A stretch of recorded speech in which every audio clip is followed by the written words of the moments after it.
Welcome back ناظرین، ہم واپس آ چکے ہیں آپ کے پاس اور گفتگو کا سلسلہ جہاں سے ہم نے منقطع کیا تھا وہیں سے ہم دوبارہ سے جاری رکھیں گے. تو میں آپ سے آصف علی آصف صاحب یہ ڈسکس کر رہی تھی کہ انٹرٹینمنٹ کے لفافے میں آپ جو شعور لوگوں تک پہنچانے کی بات کر رہے ہیں اور دنیا بھر کے جتنے بھی ممالک ہیں اس میں لوگ قریب آ رہے ہیں. اس وقت ٹیکنالوجی کا زمانہ ہے, قریب بھی آ رہے ہیں, بالکل ٹیکنالوجی کا زمانہ ہے. آپ کیا سمجھتے ہیں کہ ابھی جو کورونا کا سلسلہ بھی ابھی چل رہا ہے, جاری ہے, تو ادب کے حوالے سے ٹیکنالوجی کو اگر میں کمپیریٹیولی دیکھوں تو کتنے اس کے فروغ میں مدد کی ہے ٹیکنالوجی نے؟ ٹیکنالوجی نے, اگر آپ پچھلے 1 سال کو ہی اٹھا کے دیکھ لیں, جب کورونا کی جو ہے وہ جو لیش ہوا یہ وبا جو عام ہوئی, تقریباً اس کو 1 سال ہو چکا ہے.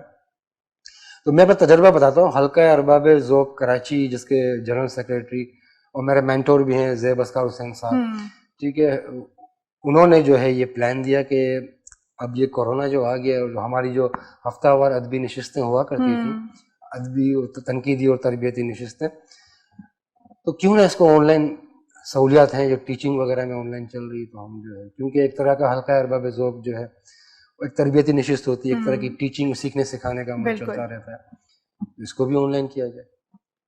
تو ٹیکنیکلی میں نے جو پھر اس کے لیے معاملات دیکھے, میں نے انتظامات کیے اور ہم نے ایک ایکسپیریمنٹ شروع کیا. تو تقریباً 1-1.5 ہفتے کے اندر ہی ہم نے یہ نوٹ کیا کہ کافی لوگ جو کسی وجہ سے گھر کی خواتین ہیں تو گھر کی مصروفیات کی وجہ سے باہر نہیں نکل اور مرد حضرات ہیں یا خواتین جو آفس جاب کی وجہ سے نکل نہیں پاتے, ادبی نشستوں میں جو ہے جا نہیں پاتے, تو ان کو ایک بڑی سہولت میسر ہو گئی کہ ایک بٹن کے پریس کرنے پر ہی وہ سب لوگ جو ہے اپنی جگہ گھر میں بیٹھے ہوئے جو ہے آمنے سامنے ہو جاتے ہیں, ڈسکشنز ادبی نشستیں آپ کی گھر بیٹھے, ادبی نشستیں جو ہے شروع ہو گئی اسی طرح سے.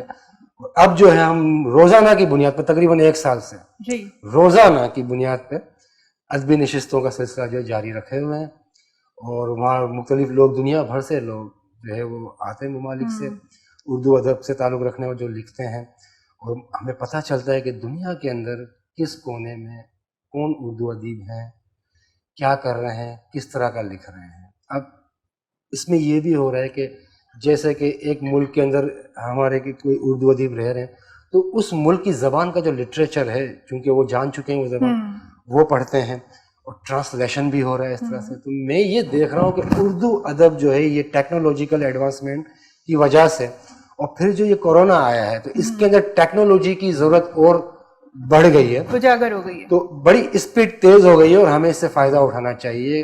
ہمیں بھی اپنی اسپیڈ جو ہے اس کے مطابق اس کے ہم آہنگ ہو کر کے چلنا تو چاہیے. ایک بہت بڑا واسٹ جو ہے ایک ڈائمنشن کھل کے سامنے آ گئی ہے.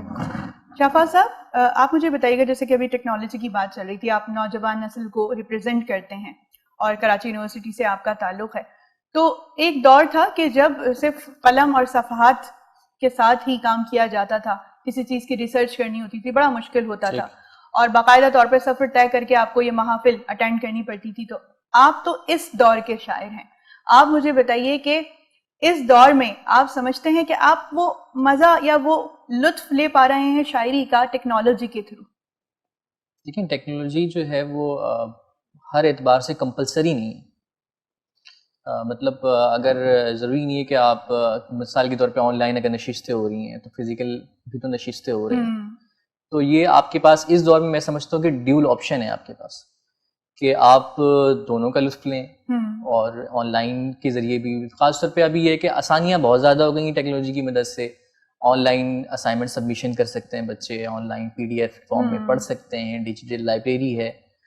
تو یہ کہ بہت زیادہ اس سے آسانیاں ہیں, اور جو بھی تبدیلیاں رونما ہوں نئی تبدیلیوں کو ہمیں جو ہے وہ ویلکم کہنا چاہیے, ایکسیپٹ کرنا چاہیے. تو فہد, کیا اس سے انسان ایک دوسرے سے دور نہیں ہو گئے ہیں؟ اگر ایک کمرے میں 4 لوگ بھی بیٹھے ہیں, مستقل موبائل میں لگے ہوئے ہیں, بنسبت اس کے کہ نوجوان نسل کے اگر میں اپنے سے تھوڑی سی ایک نسل پیچھے کی بات کروں تو وہ ان چیزوں کے ابھی بھی عادی نہیں ہوئے ہیں, تو کیا ہم سوشلی ایک دوسرے سے دور نہیں ہو گئے اس ٹیکنالوجی کی وجہ سے؟ جی, ہم بالکل, اس کا بہت ہی گہرا اثر پڑا ہے پورے معاشرے پر, معاشرے کے تمام طبقات پر, اور خاص طور پہ ینگ جنریشن کی. اور لیکن میں یہ سمجھتا ہوں کہ دیکھیں 2 چیزیں ہیں اب جس پہ ہم جس کے ذریعے تبدیلی آ سکتی ہے. ایک تو فرسٹ چیز ہے, پہلی چیز ہے ہماری ترجیحات. اور دوسری چیز جو ہوتی ہے وہ ترغیب ہوتی ہے یا ترغیبات ہوتی ہیں. تو ہم نے تو یہ فیصلہ کرنا خود ہوتا ہے کہ ہم نے کتاب کو وقت دینا ہے یا موبائل فون کو وقت دینا ہے. Exactly. تو ہماری ترجیحات میں شاید کتاب بہت پیچھے رہ گئی ہے اور موبائل فون بہت. ہم اس پہ بات نہیں کر رہے کہ موڈ آف یوزیج کیا ہے اس کا، لیکن بات یہ ہے کہ موبائل میں جو ہماری انوالومنٹ ہے وہ ہمارا ٹائم بھی بہت زیادہ کنزیوم کر رہی ہے، ہماری انرجی بھی بہت زیادہ کنزیوم کر رہی ہے. جب وقت اور توانائی ہم موبائل فون کو دے دیں گے تو کتابوں کو یا دیگر سرگرمیوں کو ہم کس طرح سے دے پائیں گے. دوسری چیز ترغیب ہے. ترغیب اگر بعض اوقات ہماری ترجیحات میں کوئی چیز شامل نہیں ہوتی، لیکن ہمیں جب ترغیب ملتی ہے تو ہمارا مائنڈ ڈائیورٹ ہوتا ہے اور ہم جو ہے وہ کسی نئے رجحان کی طرف جا سکتے ہیں. تو ہمارے بڑوں کی طرف سے بھی تھوڑا سا اور ویسی ترغیبات نہیں، مطلب کتاب کا ظاہر سے بچے وہ جو بڑوں کو کرتا دیکھتے ہیں وہ اس کی نقل کرتے ہیں. تو ہمارے اب تو بڑوں میں بھی شروع کے دور میں یہ تھا کہ موبائل فون کے اور انٹرنیٹ کے کہ بڑے تھوڑا سا دور دور تھے. اب تو وہ کہتے ہیں جی ہمارا بھی واٹس ایپ بنا کے دیتے ہیں، ہمارا بھی جو ہے وہ فیس بک اکاؤنٹ بنا کے دیتے ہیں، اور وہ بھی ان کی انڈرسٹینڈنگ ایک کریٹ ہو رہی ہے. تو بڑے ایسی پتہ ترغیب نہیں کر رہے ہیں. اور ایک بیلنس، میں نے آپ سے پہلے بھی کہا ہے کہ جو تبدیلی رونما ہوتی ہے ہم اس سے بچ نہیں سکتے، اس کا حصہ ہمیں الٹیمیٹلی بننا پڑتا ہے. لیکن ہمیں ایک بیلنس کریٹ کرنے کی ضرورت ہے ان دونوں چیزوں میں کہ تعمیری اور غیر تعمیری یا تفریحی سرگرمیوں میں ایک جو ہے ہم ایک توازن پیدا کر سکیں. آصف صاحب، میں آپ سے سوال یہ کرنا چاہوں گی، جیسے کہ ابھی شافاز صاحب کہہ رہے تھے کہ تبدیلی کے ساتھ ہمیں مرج ہونا چاہیے. تو آپ نے بھی اسٹارٹنگ میں بات کی کہ جیسے سے دنیا میں تبدیلی آئی تو شاعری کا مزاج اور مضامین بھی بدلتے گئے. تو تصوف پہ بھی آپ کی نظر ہے، اور جہاں تک تصوف کی میں بات کروں شاعری میں تو خواجہ میر درد صاحب کا ایک بہت بڑا نام ہے. جب بھی بات ہوتی ہے تصوف کی تو ان کا نام ضرور آتا ہے. تو آپ مجھے بتائیے کہ تصوف شاعری میں کتنا اہم کردار ادا کرتا ہے؟ تصوف کا میں سمجھتا ہوں کہ شاعری اور تصوف روایتی طور پر دیکھیں تو ہزاروں سال سے شاعری اور تصوف جو ہے ہینڈ ان ہینڈ چلے آ رہے ہیں. تو بہت ہی گہرا تعلق ہے تصوف کا اور شاعری کا. تصوف روحانیت، ٹھیک ہے، اور شاعری جو ہے وہ بھی آپ دیکھیں وہ بھی ایک طرح کی روحانیت بالکل ہی ہے، جو روحانی تجربات، روحانی مشاہدات، روحانی خیالات، گہرے خیالات، وسیم نظری، وسیع خیالات کا اظہار جو ہے وہ شاعری میں کرنا. اور تصوف جو ہے وہ اصل میں کھلا بے قرار آسمان ہے شعور کا، ٹھیک ہے. اور جو آگے چل کر کے ظاہر سی بات ہے وہ بریک ڈاؤن ہو کر کے فلسفہ، سائنس اور مختلف سبجیکٹس کی اسٹریمز کے اندر ڈیوائڈ ہوتا چلا جاتا ہے. تو میں سمجھتا ہوں کہ تصوف جو ایک شاعر کے لیے جو ہے بڑا ضروری ہے، کیونکہ تصوف کے اندر اگر اس کی ذہن کی آبیاری ہو رہی ہوگی تو اس سے ہوگا یہ کہ وہ فلسفہ، سائنس اور دیگر مضامین، جو نئے مضامین بھی جو ڈیولپ آؤٹ ہو کے سامنے آ رہے ہیں، تو ایسے شخص کو اس کو پک کرنے کے لیے زیادہ وقت درکار نہیں ہوتا. کیا یہ بات درست ہے کہ عشق مجازی ہی آپ کو عشق حقیقی کی جانب لے کے جاتا ہے؟ کیونکہ تصوف کی جب ہم بات کرتے ہیں نا تو انسان پھر دوسرے ہی رنگ میں چلا جاتا ہے، لیکن کہا جاتا ہے کہ پہلے جب انسان اس تکلیف سے ہو کے گزرتا ہے تو پھر اس جانب جاتا ہے. تو یہ بات کس حد تک درست ہے؟ میں سمجھتا ہوں کہ یہ بڑی حد تک درست ہے، اور تھوڑا سا اس فیکٹ کو میں تھوڑا سا اور وسیع کروں گا کہ ایک بچہ جب پیدا ہوتا ہے تو وہ ایک عورت کی گود میں ہی پروان چڑھتا ہے. ایک پہلے تو وہ ایک عورت کے اندر ہوتا ہے، اسی کے جسم سے جو ہے اپنی سانسیں، خوراک وغیرہ حاصل کر رہا ہوتا ہے، یعنی کہ he is a part of a woman. اس کے بعد وہ جب پیدا ہو کر دنیا میں آتا ہے تو پھر ماں کی گود، ٹھیک ہے. تو انسانیت کا رشتہ ماں سے، ٹھیک ہے، اگر مرد کو لے رہے ہیں آپ تو بہت گہرا ہے عورت سے، ٹھیک ہے.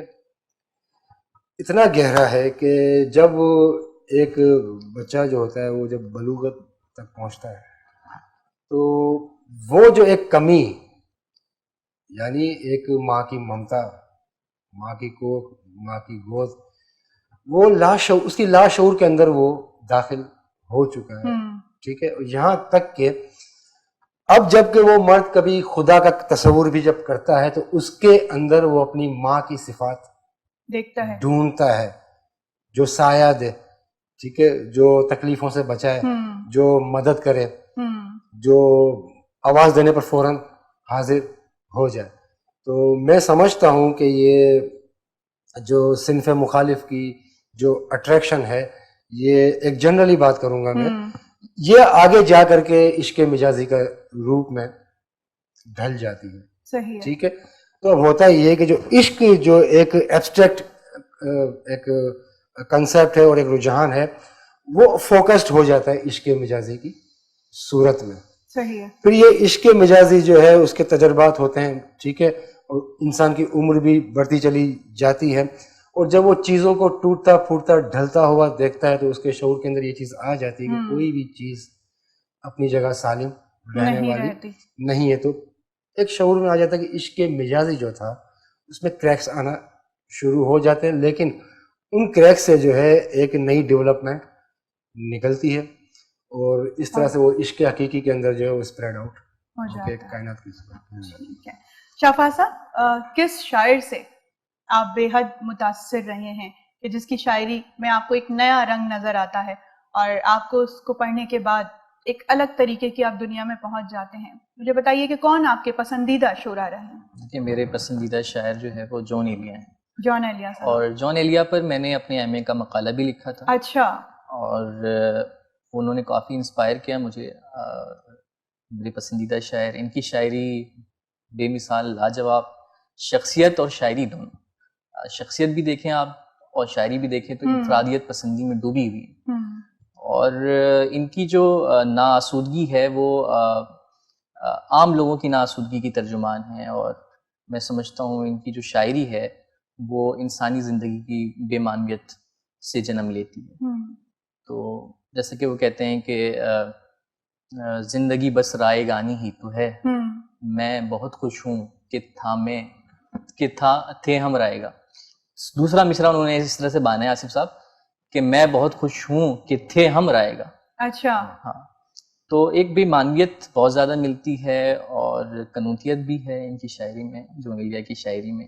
جی. اور کس کو فرصت کے مجھ سے بحث کرے اور ثابت کرے کہ میرا وجود زندگی کے لیے ضروری ہے. کیا بات ہے. ان کا ایک مجھے یہاں شعر یاد آ رہا ہے کہ زندگی کس طرح بسر ہوگی, دل نہیں لگ رہا محبت میں, ہیں دلیلیں تیرے خلاف بہت سوچتا ہوں تیری حمایت میں.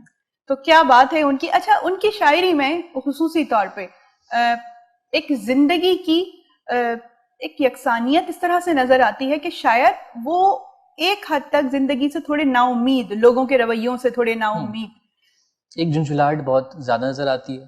مطلب 10 سال تک ایک شاعر نے اپنے آپ کو الگ تھلگ ایک کمرے میں, ایک نیم تاریک کمرے میں بند رکھا 10 سال کے طویل عرصے تک. اور وہ کہتے ہیں کہ اس دوران کوئی آواز اور کوئی روشنی بھی آئے تو میں سہم جاتا, ڈر جاتا. صحیح. اور وہ شاید اسی دوران انہوں نے یہ شعر لکھا ہوگا کہ زندگی سے بہت ہی بدظن ہے, کاش ایک بار مر گئے ہوتے. کیا بات ہے, کیا بات ہے. آپ نے تو مقالہ لکھا ہے تو اس پہ ہم گفتگو جاری رکھیں گے. بس ابھی چھوٹے سے وقفے کا وقت ہوا ہے. ناظرین کہیں بھی نہیں جانا ہے, ہمارے ساتھ رہیے گا. ابھی چھوٹے سے وقفے کے بعد واپس آتے ہیں آپ کے پاس.